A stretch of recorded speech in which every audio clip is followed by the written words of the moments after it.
안녕하세요 여러분, BOS입니다. 이번 영상에서는 간단히, 나름 간단히 스토커스 정리에 대한 기초를 좀 공부해 보도록 하고, 그 다음 영상에서 스토커스 정리에 대한 개념 이해를 좀 하도록 하겠습니다. 일단 이걸 이해해야 되겠죠. 이거는 일단 이걸 알고 이걸 알아야 돼요. 즉, 이 역삼각형이 나타내는 벡터가 뭘 의미하는지, 어떤 성분을 가지는지, 그리고 이 역삼각형과 이 벡터장, 어떤 벡터장과의 뭐 V라고 할까요? 그 V와의 외적이 크로스곱이 어떤 의미를 가지는지에 대해서 알아볼 건데, 일단 이거 읽는 법은 이 외적은 컬V 또는 ROT라고 해서 로테이션의 약자예요. 어쨌든 컬V라고 보통 하는데 이렇게 불러요. 이게 어떤 물리적 의미를 가지는지부터 볼게요. 일단은 그러기 위해서 일단 이걸 알아야 되겠죠.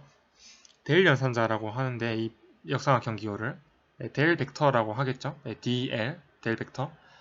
이거는 보시다시피 편미분의 기호로서 성분이 각각 정해져 있어요. X자리, X방향 그 성분은 X에 대한 편미분, Y는 Y에 대한 편미분, Z자리에는 Z에 대한 편미분으로 편미분 기호로서 연산자로서 이렇게 성분이 정해져 있죠. 그러면 이게 이렇게 새롭게 정의가 가능하죠. 뭘 말하고 싶은 거냐면 다이버전스 V를 이제 이거 이렇게 설명할 수 있잖아요. 내적으로. 왜냐하면 내적은 각자리 성분을 곱해줘서 더해준 거니까. 이해되시죠? 자, 그렇기 때문에 이거랑 같죠. 델 벡터와 Vy의 내적이랑 다이버전스 V는 같다. 즉 다이버전스 V를 이렇게 표현해도 똑같은 표현이 된다. 그러니까 발산 정리에서도 다이버전스 V 대신에 이걸 써도 상관이 없죠. 똑같은 그냥 이 꼴이니까 똑같은 식이에요. 새롭게 델 벡터를 정의를 내림으로써. 그렇기 때문에 오늘 배울 이 컬 V에 대해서도 이와 같은 식으로 설명이 가능하죠. 왜냐면 외적 공식을 아시니까 이 앞 벡터는 이 벡터 성분, 이 벡터는 이 벡터 성분인 거 아시죠? 네, 외적에 대해서 잘 모르신다면 댓글을 남겨주셔도 좋고 언제든 환영이니까 의견 남겨주세요. 네, 어쨌든 외적 공식에 의해서 이 식은 행렬식 계산하면 이렇게 됩니다. 자, 이 식이 좀 제 생각에는 중요한 식인 것 같아서 어디 빼놓을 수 없는 식이기 때문에 이 컬브에 대한 식을 잠시 정지하고 캡처를 하셔도 좋고 아니면 지식백과나 네이버나 뭐 유튜브나 워낙 많으니까 정보가 이 정도 공식은 좀 알고 계시면 좋을 것 같아요. 네. 참고로 꼭 안 해도 외워두시면 좋을 것 같습니다. 네, 그렇고 일단 넘어갈게요. 그러면 이 공식입니다.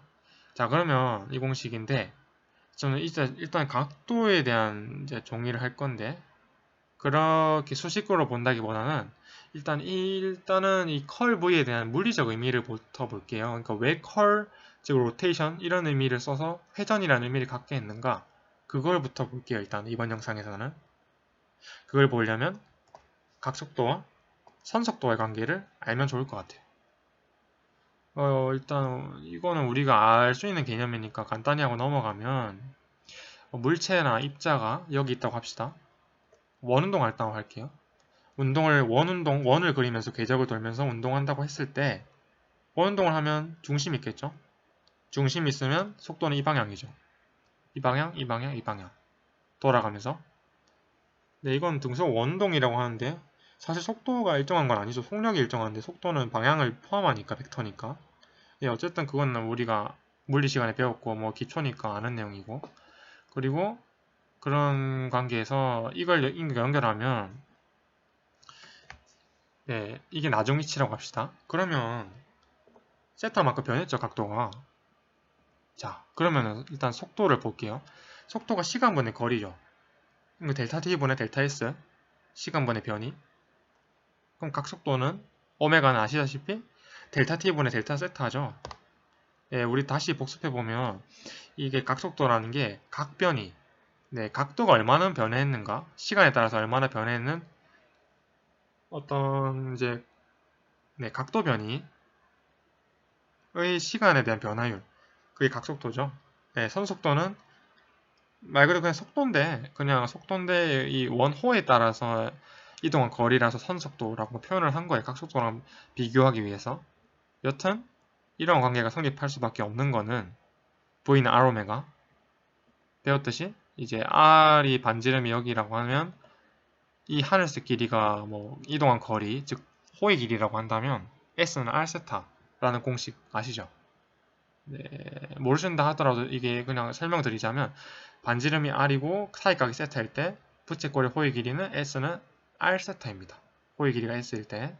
그렇기 때문에 이게 등식이 성립하니까 둘 다 델타 t로 나누어주면 이런 관계가 성립할 수밖에 없겠죠. 왜냐하면 델타 t분의 델타 세타가 오메가고 델타 t분의 델타 s가 v인데 거기 r 오메가 앞에 곱해주니까 v는 r 오메가다라는 겁니다. 이거는 이제 쉬운데 우리가 이제 이거를 이 회전을 3차원에서도 확장을 시켜볼 거예요. 그러니까 축을 이렇게 잡읍시다. 축을 잡으면 자 이걸 이제 r로 벡터로 잡을 거예요. 이걸 왜 r 벡터로 또 잡냐? 자 일단은 뭐 이런 각도가 있다 합시다. 이게 x축, z축이라고 할까? 예를 들면 이 세로 축을 그러면 이 각도를 정의 내린다면 이렇게 외적을 정의할 수 있어요. 네, 이제 r은 비단 반지름, 그러니까 저 원 있죠?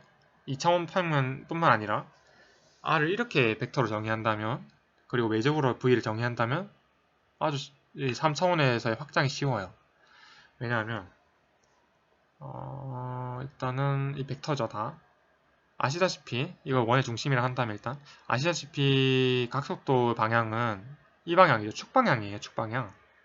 이 화살표는 그냥 벡터 표시고 이 각속도 방향은 이 세로축 방향이에요. 왜냐하면 이렇게 물론 이 물체가 입자가 파란색 입자가 반시계 방향으로 돈다고 했을 때는 오른손 법칙에 의해서 각속도 방향은 세로축 방향이죠. 네, 그 부분에 대해서는 뭐 알려져 있는 거니까. 근데 그보다 중요한 게 이제 이렇게 연결한다면 이 직각이니까 삼각비에서 r사인 세타가 되죠. 아 죄송합니다. r사인 파이죠. 오타예요 그냥. 네, r사인 파이고 네. 그리고 r사인 뭐 p라 해도 되겠지만 어쨌든 r사인 파이인 게 왜 그러냐면 삼각비에서 그러면 이게 이 방의 속도라면 속도는 당연히 r 곱하기 외적 r와 오메가 벡터의 외적으로 표현했기 때문에 이게 적절한 게 이 외적의 크기는 아시다시피 r 오메가 사인 세타죠. AB 외적은 AB 사인 세타니까 크기가 그러면은 사이각의 파이니까 뭐 r 사인 파이라고 했죠. r 사인 파이가 크기가 되겠죠. 오메가를 곱해주면 그러니까 v의 크기가 되는 건데 이게 또 적절한 게 만약에 Z축상에 이런 점을 이렇게 이동을 시켜본다고 하세요. 오메가의 방향으로 이렇게 이동을 시켜본다고 생각했을 때 그러면 파이가 이렇게 점점 커지겠죠. 그죠? 그러다 90도가 되면 사인 90도는 1이니까 R이 되므로 또 V는 R오메가 되고 그 크기가 네 무슨 말인지 알겠죠? 혹시 이해 안 되시면 제 설명이 부족했다는 거니까 댓글 달아주시면 제가 언제든 답변을 시간 나는 대로 드리겠습니다. 일단은 V는 R과 오메가의 외적이다. 이 부분은 아마 이해되셨을 것 같아요. 자, 이거를 이제 왜 설명했냐? 굳이 이걸 설명한 이유는 이걸 계산해 보기 위해서입니다. 아까 이거를 이용해서 이 식을 이렇게 바꿀 수 있죠. 왜냐하면 이 식이 V가 오메가와 R의 외적이니까. 그렇기 때문에 네, 이 벡터 등식 아시죠? 뭐 A와 B와 C의 외적, 총 외적, B와 C의 외적을 A와 외적해준 거는 이런 등식이 성립한다는 엄청 유명한 벡터 등식 잘 쓰이는 게 있어요. 이거를 이렇게 바뀌게 하죠. 그냥 A 자리에 델 넣고 B 자리에 오메가 넣고 C 자리에 R 넣은 거예요. 그죠? 그러면 이거 있잖아요. 일단 이거부터 바꿔주면 우리가 일단 가정을 하는 거예요. 가정을 어떻게 하냐면 오메가가 일정하다고 가정을 하는 거예요. 오메가의 성분이. 그러니까 벡터는 맞는데 각 성분이 상수다. 그냥 그래야 좀 가정이 원활하겠죠? 그래야만 나중에 우리가 각속도를 이용해서 회전을 이제 유도하는 게 편하거든요. 그 이유를 나중에 설명드릴게요. 일단 각속도는 상수이기 때문에 이렇게 바꿔줄 수 있겠죠. 그래도 그럴 것이 만약에 이렇게 해버리면 상수에 대한 다이버전스도 어쨌든 미분이니까 스칼라긴 하지만 결과가 미분을 이렇게 해줘버리면 0이 돼버리잖아요. 그럼 0이 돼버리면 우리가 구하고자 하는 의미가 없어져요. 네. 그걸 나중에 또 이해되실 거예요. 설명하다 보면. 설명 일단 따라가 보세요. 한번. 따라가다가 이해 안 되시면 또 질문하셔도 좋고. 그래서 이렇게 바뀐다는 거. 이렇게 내적은 바뀌어야 되니까 일단 바뀌게 이렇게 하는 거예요. 그리고 이제 이거를 이제 이 식으로 가지고 계산을 해볼게요. 이 식을 그대로 붙여 넣은 거예요. 이게. 그러면 이거부터 계산해 봅시다. 한번. 이거는 이렇게 해도 상관이 없죠. 오메가는 벡터인데 다이버전스는 스칼라 값이니까 그냥 스칼라 값을 보기 편하게 이렇게 쓸 수 있으니까 네, 이렇게 앞에 썼습니다. 오메가를. 자, 이거는 왜 이렇게 되냐? 이게 다이버전스 R이니까요. R은 아까 말씀드렸다시피 그 Z축상의 어떤 점에서의 그 원점, 기준점이라고 했을 때 거기서부터 파란색 입자, 그러니까 다시 말해서 여기 보이시죠, 이거? 예, 여기서 이 파란색 입자까지 거리를 R 벡터로 표시했을 때 그거를 R이라고 보는 거기 때문에 이거는 우리가 구면좌표계에서 스터디했던 대로 예, 직각좌표계를 나타내면 이 R 벡터를 표시하면 X, Y, Z가 되겠죠. 이에 대한 내용은 구면좌표계를 참고하시면 될 거고 예, 이 방향, 이 반짝이는 방향 이 방의 벡터는 결국에는 x, y, z가 되기 때문에 직각좌표계에 대해서 다이버전스 값을 계산해보면 x에 대한 편미분 x 이런 식으로 하면 1 더하기 1 더하기 1은 3이니까 3오메가가 됩니다. 이 초록색 상자의 값은 3오메가가 되겠죠. 그죠? 물론 오메가 벡터입니다. 일단은 각속도에 대한 벡터니까 여기까지 이해되시죠? 자, 다시 간략하게 빨리 설명드리면 3오메가가 되는 이유는 다이버전스 R이 3이기 되기 때문입니다. 네. 그럼 이거는 이렇게 되죠. 이게 왜 그러냐면 상수는 앞으로 뺀 거니까 이 다이버전스 R을 그냥 다이버전스를 계산하지 않는 거예요. 내적으로 계산하는 거죠. 그러니까 내적으로 생각한다면 이걸 이제 위치를 바꿨으니까 이 역삼각형, 즉 대L에 대한 연산자의 기호는 R에 대해서만 영향을 미치겠죠. 그럼 일단 이렇게 괄호로 그냥 연결되어 있는 거니까 어떤 내적이 아니니까 R에 대해서는 그냥 곱해버리면 됩니다. 즉 분배 법칙을 이용해서 이렇게 전개가 되고 이렇게 전개되면 이 R이 X, Y, Z라서 그렇습니다. 그러면 9개의 항이 만들어지겠죠. 왜냐면 뭐 오메가의 X선분에 라운드 X 이런 항이 이제 3개 있고 또 X, Y, Z가 3개 있으니까 총 9개 되겠죠. 그럼 이렇게 됩니다. 편미분의 성질에 의해서 이렇게 되죠. 왜냐하면 편미분의 성질이 뭐냐면 뭐 예를 들면 Z를 Y에 대해서 미분하면 0이 되고 X를 다해서 편미분하면 Z에 대해서 편미분하면 0이 되고 뭐 물론 X를 X에 대해서 편미분하면 1이 되겠지만 아닌 경우는 6가지 경우는 0이 되고 결국 9개 항 중에 3개 항만 남게 되겠죠. 그렇기 때문에 이렇게 됩니다. 네, 편미분의 성질에 대해서 그렇습니다.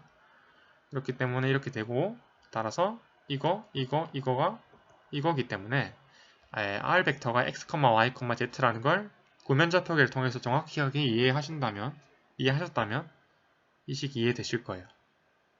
다시 말해서 저 뒤에 주황색 항이 이와 같이 정의가 되기 때문에 결국 이거는 이렇게 되죠. 다시 이게 오메가 x가 되죠. 그냥 오메가의 x 방향 성분이 되죠. 라운드 x는 1이니까 뭐 라운드 y도 y고 라운드 z는 z는 1이죠. 그죠? z에 대해서 편미분하면 1이니까 그렇게 계산해주면 이렇게 되는데 결국 이게 오메가인 게 그냥 오메가 x 방향 성분이 x 자리에 있고 y는 y 자리에 z 방향 성분 z 자리에 있으니까 결국 이건 오메가 벡터를 나타내는 그냥 하나의 방식이죠. 결국 이 오메가 벡터라는 거 말이에요. 그죠? 따라서 이게 주황색 식이 되니까 이건 3오메가에 오메가를 뺀 거죠. 왜냐면 앞에 식이 초록색 상자였고 그 초록색 상자가 3오메가였고 주황색이 뒤에 상자였는데 뒤에 식이 오메가가 나왔으니까 빼기 오메가 해주면 이제 결국 2오메가 돼요. 다시 말해서 결국엔 컬 V가 즉 외저의 벡터 등식을 이용해서 어떻게 계산하다 보니까 우리는 컬 V가 2오메가라는 걸 알게 됐어요. 아, 이래서 우리가 컬 V가 보시면 아시겠지만 각속도잖아요. 이게 오메가가. 컬 V를 계산해 보니까 이 V라는 벡터장을 계산해 보니까 결국에는 속도 벡터장이라고 생각했을 때 네, 각속도가 나오더라. 예, 결국에는 이 컬에 대한 계산을 해줬더니 속도에 대한, 즉 어떤 특정 점에서의 회전이 나오더라.